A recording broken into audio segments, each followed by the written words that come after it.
Hello and welcome back to the People Analytics Podcast. As always, I'm the host, Sean Boyce, and co-founder of StaffGeek. I wanted to welcome my friend and our guest to the show today, Jen Paxton, who is the VP of People and Talent at Privy. Jen has become an expert in managing hypergrowth, as she has helped several companies more than double in size, including her current role at Privy. Hello, Jen. How are you? And thanks for being on the show. Thanks for having me, Sean. Excited to be here. Excellent. I am as well. We have some exciting stuff to talk about. But before we kind of dive into that, I'd love if you could, for our listeners, please give them some background about yourself so they can learn a little bit more and also talk about how you became the VP of People and Talent at Privy. Great. Did not go to school for HR. Actually went to school for opera, so vocal performance. Actually, that's why I got into the Boston scene in the first place. But decided that opera was not going to pay. So I got into recruiting. A lot of HR professionals I've talked to in their career actually start off in the staffing world, and that's where I started off. So I was working at a staffing agency, recruiting for technical talent, had some really great relationships internally with some of my customers, and decided I wanted to go in-house one day. So went to a startup that was about 150 people called Fixu, and came in as their kind of first recruiter, was able to grow their team, not exactly doubling them in size my first year. I think it was like almost 2 years before we got to 300, but got to hire about 100 people in my first year. And then we decided to bring on another person to the team. That was a fun journey. And then kind of bounced around to a few more startups, basically, getting in at very tiny sizes, like 20 people or 30 people, and getting to double them in size in that first year.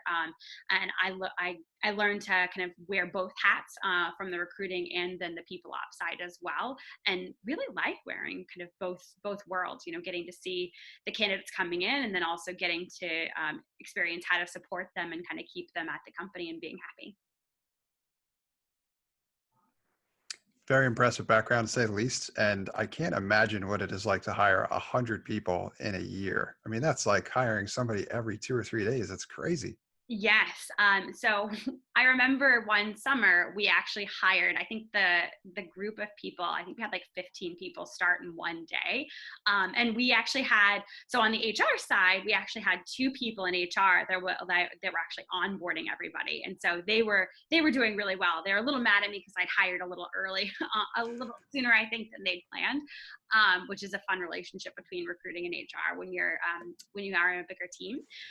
But it was, 7 to 8 phone screens in a day, working really hard with all the hiring managers to really nail down profiles, and getting them the most qualified candidates as quickly as possible, because we had a lot of tight timelines we needed to work through. Yeah, well put and Yeah. incredibly impressive. The one thing that I have such an appreciation for, knowing my network of professionals in HR and recruiting, is that I think it's almost taken for granted by everyone else because they don't have the experience to know that outside of all of the help with hiring and recruiting that HR professionals and recruiters are expected to do, they still have to do everything else, manage the organization from a human resources perspective. So it's we from all of us, we appreciate that for time and effort that you guys put into keeping everything rolling in the right direction. Oh, thank you. Yeah, I think I push myself to want to always be busy, and so if I'm not running a million miles an hour, I think I'm not living. So Same here. Yeah, I have a tendency to bite off a little bit more than I can chew, but it keeps it exciting, to say the least. I was gonna So say same here. awesome. So, and that's perfect transition into what we wanted to talk about today. And that's kind of managing this hyper growth in when you're in that phase, right? It's not, everyone's not on that phase all the time, but it does happen from time to time for various companies. And you've been through this experience a couple of times. So I have plenty of questions about that. I'd love to talk about it a little bit more. And I'd also love to hear from a general perspective, before we kind of dive into more specific questions from you, since you've done this a few times, right? For those companies out there, especially those that we're in the hyper growth phase and now may have cooled off a little bit, but while you're in it, while it's chaotic and kind of unpredictable and just you're hitting all these crazy numbers all the time, like what's the right mindset to put yourself in when you're going through that kind of growth? Like what have you noticed from company to company as you've helped them grow through this aggressive stage?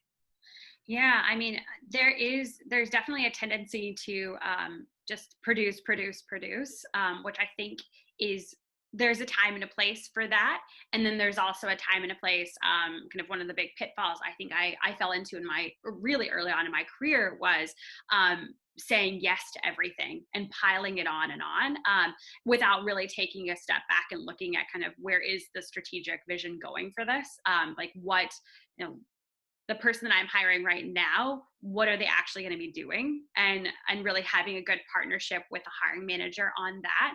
Um, I've learned to ask a lot more follow-up questions now, to really get all of that information from the hiring manager so that we hire quickly, but also we're hiring for scale. Because the worst thing you can do is hire somebody that fits for 3 months, but then something happens in the product where like an automation happens, or the complete company takes a shift, and doesn't need that person any longer. You never want to have to let anybody go because they've outgrown a company. Definitely happens on the startup side, because you are moving a mile a minute. But if you can really partner with the hiring manager and think about kind of what that person's going to be doing and what that's going to look like down the line, I think that helps a lot. And also, I think it helps with the recruiting angle, getting people on board, them knowing and kind of coming in and knowing the 30, kind of 60, 90, 100, is really a great process to start off right when you can. Yeah, that's super well articulated. I think what you mentioned there at the beginning of that response, maintaining that strategic vision, I think that's got to be super critical because as you're, like you said, there's so much to be done. And now we're in hyper growth phase. So there's even more, right? It becomes harder to maintain those like the long-term focus because there's so much disruption happening in the short term. So, and you gave a perfect example where it's if you're not maintaining that long-term strategic vision, you can almost like hire irresponsibly, if you will, where you're like filling roles that may not always be there, or we should, had we taken a closer look at our strategic vision, we may have adjusted that approach. I imagine that's kind of what you're referring to. Yeah, and I think there is some pushback that needs to happen on the recruiting side, that really comes with knowing kind of the business and really putting all of the pieces together. But sometimes a manager will just want to like hire as kind of the solving of the problem, and just kind of throwing a body at it versus really like taking a step back, and maybe it's a communication thing between different departments that needs to happen, or maybe a different department actually can fill some of that void, but if that leader isn't talking to the other department, that can be one other deficit too to look through. Yeah, that's an excellent point. And thank you for clarifying and giving us initial context there too, like you said. And this is especially common, right, for the tech companies of the world like StaffGeek and Privy, where we're doing so much disruptive stuff that, like you said, we might think that we need to hire for that position, but in fact, that might be something that's in transition. You mentioned automation, the product is about to evolve, right? And that's going to change the landscape, not just for our external customers, but internally as well too. So it's important to keep that in perspective. Yeah, definitely so. Excellent. Well done. So other question I have for you too, is because I know you've done this before as well. We've had this conversation before where you've managed hyper growth kind of with and without help. And I'm sure there are companies out there and HR professionals and recruiters who may find themselves in a similar situation. So can you talk about the differences in your experience doing it kind of with and without help, and what to be thinking about if you don't have a ton of additional resources to help you go Mhm. through this hyper growth? Yeah, you're expected to like double and triple your capacity seemingly overnight.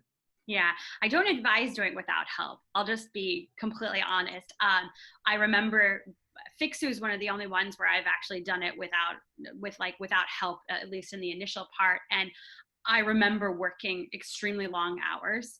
We were, as I mentioned, like tons and tons of phone screens per day. And I think that the quality of the phone screens probably suffered a little bit because there was just so many to have to get through. But I also think that early on, I don't know if I was really paying attention as much to my funnel metrics as well. And I think that that's something that if you're a one-person shop, really understanding how many applicants you need to get to a phone screen, to get to a hiring manager screen, to get to kind of the on-site and whatever other stages you have, really having a good grasp on what that is going to look like will help you, especially with any evergreen roles, to scale. So I think that's one thing if you're a one person shop, really thinking about that. And then I think the other one, if you actually do have help, which is a really, fortunate place to be in, and hopefully everybody is able to do that. I think it's also about kind of the divide and conquer side of it. It really depends on kind of what your organization needs as far as kind of where the help goes. So for me, some of the time, might need a sourcer because we're not getting a lot of inbound applicants, or we have a really niche role that we're trying to fill that probably wouldn't get a lot of applicants. So like the top of the funnel is where we're suffering, so we'd want to hire a sourcer. Other times it's really, we're getting a ton of inbound applicants, but we just don't have enough people to do the phone screens.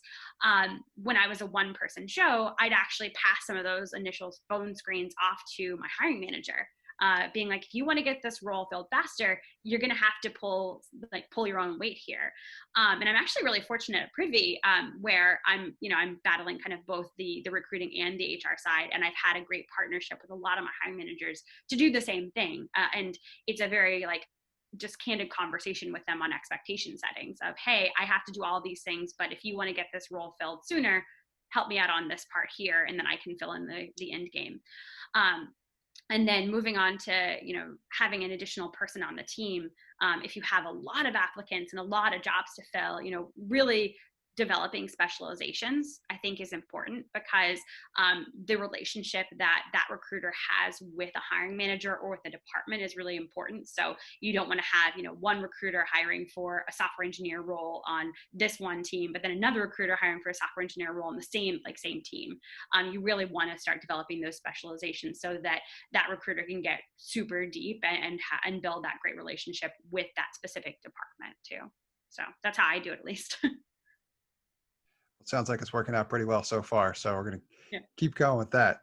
Yeah. I think you give a great example there too, in terms of, right, something, if it's not going to give, where through that hyper growth phase and you don't quite have the help that you need, the right way to ask for it and to be constructive in your problem solving throughout that process, where, okay, all of a sudden we're expected to hire, and now we need to, before we go into this hyper growth phase, let's do what we can to effectively manage expectations, is how you described it, which I think is a great way to do it, because that is the key to getting things kind of off the right foot, to make sure that we're going to achieve what it is we want to achieve, right?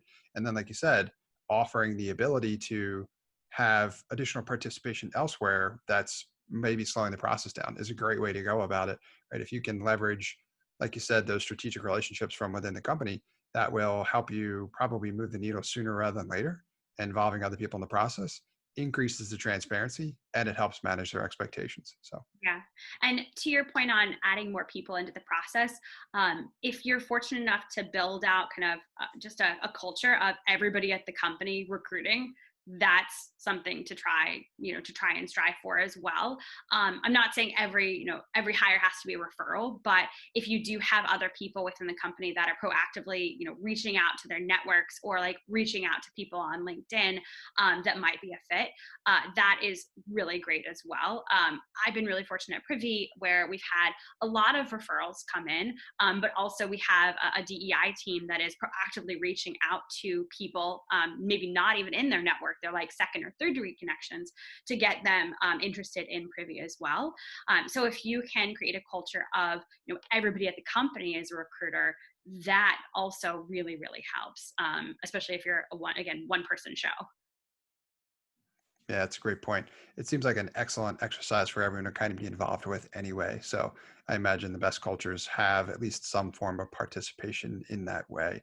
I can only imagine that would help. So great point. Yeah. So go ahead. Did you have more to add there? The only thing I was going to say is tactical things I've done have been, recruiting nights.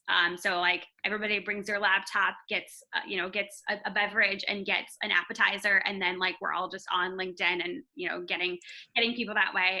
We've done them during the day too, but I find that if you give people, food and beverages, they tend to work for longer for you. That's right. And then additional to that, really having strong partnerships with organizations as well, I think is really important, not only from a brand perspective, but just from an exposure perspective.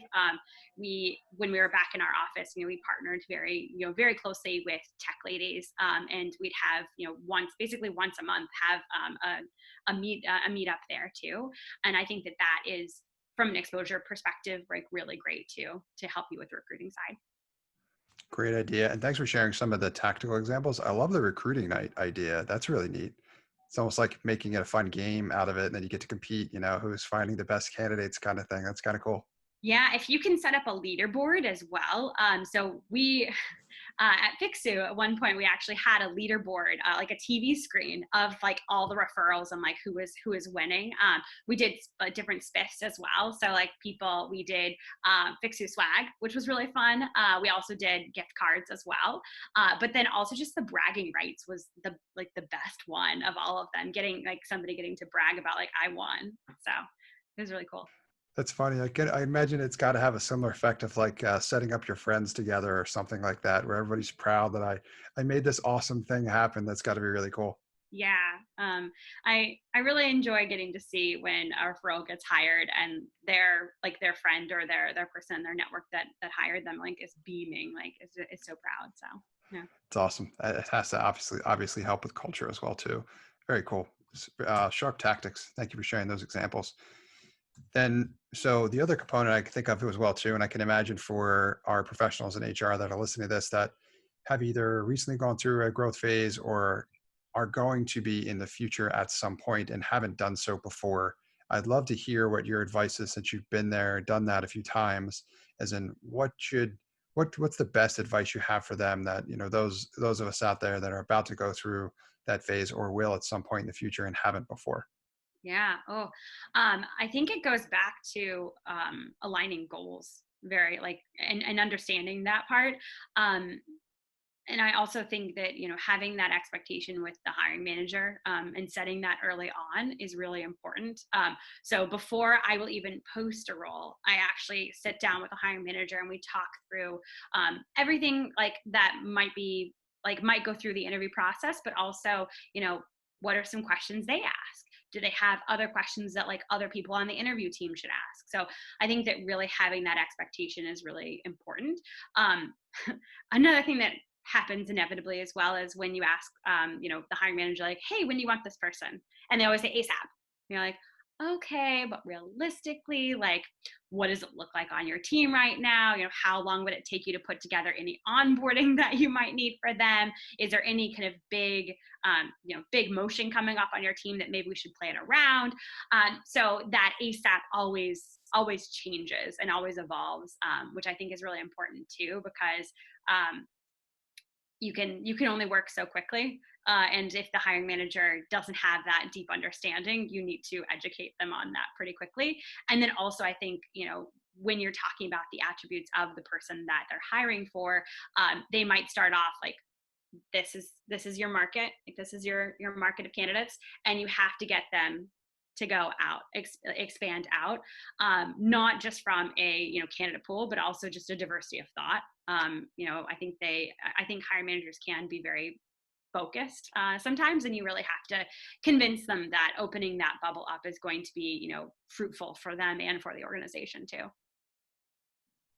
Yeah, it's a great point. We've had a lot of great conversations, including this one on the show, that's talked about increasing the transparency and empowering HR and recruiting by using processes and data and transparency to effectively let people know that, right, what does ASAP actually mean? Like that's when you want, sure, but when do you need?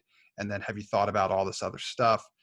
You just did a good job of articulating, right, your requirements might have you really narrowly focused into a very small subset of what's available and out there on the market. But that may not be the only thing you can do in order to fulfill that role in a way that we really need it to be fulfilled, right? So, what are the other options we can pull from?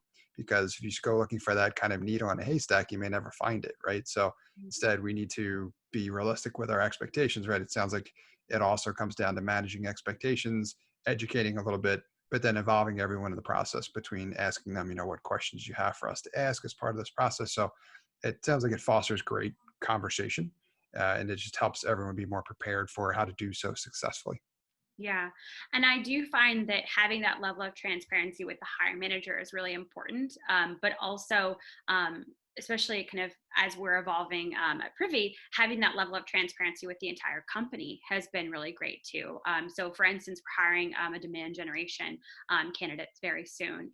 And I sent a message out to the entire company with the entire funnel metrics and like, hey, here's the people that we have in process right now. Here's my thought process. Here's the attributes that we're going to be looking for. And that, again, is not scalable if you're hiring, 20, 30 people at a time. But you could maybe give a small roundup at that. And one other, I think one other kind of like subtle attribute to that is it's like advertising for the role a little bit more and getting recruiting top of mind for everybody again within the company, which I think is really important just to again have everybody at the company be a recruiter for you if they don't know how far along you are in the process with other candidates or what does the pipeline look like. They might not be as engaged to want to help in the future. Yeah, I'm always so surprised. I'm surprised by the creativity, Mm. things I would never thought about, which is coming from HR and recruiting in terms of let's leverage all the relationships we already have instead of just having to go completely external, right? There's probably a solid possibility that someone already here knows someone either a degree or two removed from them, which could actually work really well with what our needs are and align interests and all kinds of stuff. Plus, ours like already have a form of referral kind of built in and in place. There's just excellent ways to be creative and to leverage resources that are available at your disposal without having to kind of reinvent the wheel every time. Yeah, and there's also, there are external resources, external tools like Drafted out there that actually do connect with LinkedIn and make it pretty seamless actually to find all the referrals as well. So there's lots of tools out there you can actually leverage too. So it's not just the one woman show trying to like send out mass emails being like, hey, it seems like you're connected to this person and like trying to connect the dots. Good point. Yeah, whenever we can, right? Leveraging tools, tech, automation, it's got to help for sure, especially when you're expected to level up seemingly overnight without the ability to do so, grow your team quite that quickly, but still hitting those goals. So awesome. Could agree more. So where I was going to go next was shifting gears a little bit from, okay, let's say that you've been through the hyper growth phase and things at some point inevitably cool off for whatever reason. That might have been part of the plan. It may not have been, right? Thinking nowadays with what's going on with the pandemic and plenty of companies were in this hyper growth stage. And then whether they really wanted to kind of cool off hiring or not, a lot of did proactively just to be conservative, just in case, until we really found out what was going on. But I think the other thing where I'm going with this line of questioning is for those that have been through that phase and then, ultimately things do calm down at some point. I'd love to not just get your thoughts about being in that kind of a phase and preparing yourself for that, but particular as it pertains to retention. So I can't imagine that growing super fast, it's got to be make it a little bit hard to focus on something like retention. And you did a great job of articulating this last time we spoke. So I'd love to hear you talk a little bit more about it. Is and we don't want to just continue to, bring as many people in as possible. We also want to keep people here. So important to kind of figure out that balance. But I'd love to hear your thought process for like while you're in the hypergrowth phase, how do you keep focus on these other important uh, functions as well too, like making sure you stay on top of retention, and then inevitably preparing yourself for when the hiring phase does cool off for one reason or another. Yeah. I mean, and it really depends on the company's business too. So there are like for Privy, for instance, I mean, it is cyclical for us. We have a lot of hiring that happens in the very beginning of the year. And then, Black Friday is, our Super Bowl, right? So we're not going to be hiring probably during the month of like September through December because we're literally like all hands on deck within the product, within the customers, like everything. So it really does kind of depend on the business on that end. But I think that if you are in hyper growth and trying to maintain or retain the current talent you have to think about how you're spending your time, and then also you have to leverage your managers as well. I think from one area of retention. that I've heard from, many candidates, but also just many employees is, they want to know where they stand as far as like expectations and also with feedback for their managers. So one thing that I did at Privy that will be, I will do this at like every company from now on, as long as like the CEO aligns with me on this. But we started setting up these career ladders, which is just a framework for feedback and expectation setting. So each department has, and really each role has different career ladders that are, if you're at, this level, then you should be able to do X, Y, and Z, and you should be learning X, Y, and Z. If you're at this level, you should be, an expert at X, Y, and Z and learning this. And it is kind of a leaping off point for managers to, to talk through things. It does take a little bit of time. So the managers that were not recruiting at the time were working on that career ladder and getting that in place. The other really cool thing though about that career ladder that helped was, from a recruiting perspective, you could actually start to reference that for candidates, which is a selling point because they can not only see themselves at the company now, but they can see themselves, years down the line, because they can literally see the career ladder that they'd be going up. So I think that is not only a selling point, but also just from a transparency side of it is really, really helpful.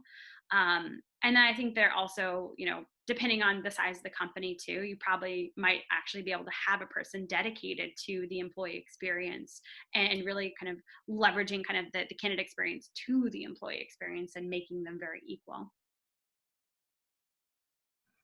Say, I feel like there's a whole episode of it in itself to talk more about this career ladder Yeah. process that you've built. I would love to have you back to talk specifically about that. A Yeah. few questions now, of course, but I love it for so many reasons. And in particular, I think one of the points that you made, which I want to draw further attention to, is that it can be such an advantage from a recruiting perspective. Talking about that with a candidate, it's got to be a huge selling point. I know Yeah. I've heard that complaint. I've had it myself previously as I've moved from role to role, where it's, what is the opportunity for growth here? The candidates come in, they're Mhm. eager, they want to be aggressive, like they want to contribute, but they want to know what they can be at some point, right? They're willing to put in the time, effort, as in, do you have an official process for this and what does it look like? And I'm an engineer, of course, so super geeky in that way, but I love the fact that how you laid it out is, here's your criteria. If you're at this level, here's what you should be focusing on, but here's what you should be studying, right? Like there's always more, which is awesome, because Yeah. it becomes a little bit defeating, I guess, if you get into a situation where you feel like you're stuck. So I got to imagine that is a huge help. So I'm a huge advocate for it as well too. Yeah. I mean, and I think back to when I was recruiting so much more, and I always ask candidates, why are you looking for a new job, or why are you like thinking about even leaving your current company? And 90% of the time it's, I don't see growth at the company. And that's so tough because you have to, if they are saying, hey, I value growth, I want to see growth, you have to show them growth.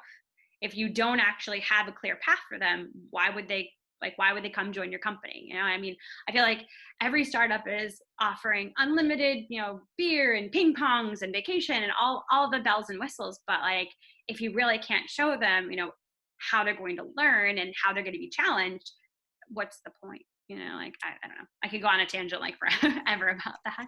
And I could concur and listen to that tangent because I wholeheartedly agree. You absolutely nailed it.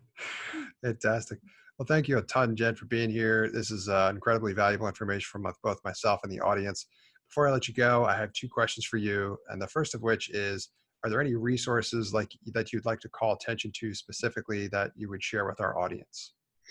Yeah, I think that, from a recruiting side, I mean, you have to have a really strong foundation. So a good applicant tracking system is definitely needed. And then I also think from a resources perspective, I'm going to pitch the career ladders like every day. It from a people ops perspective, it is it's an administrative lift, but it's also good partnership with your your hire manager or your manager. And then there are different tools out there that I've been using. So very big on attribute based interviews. So I've actually been leveraging Workables. They have a whole resource section on different attributes and how an attribute might present itself in an interview. So I love recommending love recommending that as well. Love that. And we do plenty of that at StaffGeek. So I'm glad to hear you bring up attributes. It's part of our acronym for our process starts with identifying your company DNA. And the DNA stands for distinct native attribute. So Wow. Okay. That's awesome. super cool. Great, great resources. I will link to those as part of the show notes as well too. Then last question I have for you is who should reach out to you and how can they get in touch? Yeah, I mean, if they're interested in, geeking out over HR or people ops things, feel free to connect with me on LinkedIn. If you're interested in a role, if you're a candidate looking, we have a marketing role open right now. We'll probably have one or two more roles on our website soon. So they go to privy.com to be able to see those. And then I think following us on LinkedIn or Twitter or Facebook, get Privy is typically the hashtag. So feel free to check us out there too. Awesome. Thank you for sharing that. And I'll also include those in the notes. Jen, I can't thank you enough for being here and sharing your knowledge with both myself and our audience. Well, thank you again for having me. Thanks for listening to this episode of the People Analytics Podcast powered by StaffGeek. If you or anyone you know is a leader in human resources or talent acquisition and would be interested in being a guest on our show, please reach out to me at Sean@staffgeek.com. That's Sean, SEAN, at StaffGeek, StaffGeek.com. We would love to share your valuable knowledge with our audience. At this point, we'd like to take a moment to thank the sponsor of our show, StaffGeek. StaffGeek helps companies hire smarter by increasing retention and combating turnover, all while reducing time to hire. They do this by creating a customized behavioral assessment around your company's unique culture. Armed with your Fit Tech assessment, you're able to evaluate which candidates are the right fit for your company's culture. Start hiring smarter today with StaffGeek. If you'd like to learn more, reach out to StaffGeek at hello@staffgeek.com or visit them on the web at staffgeek.com.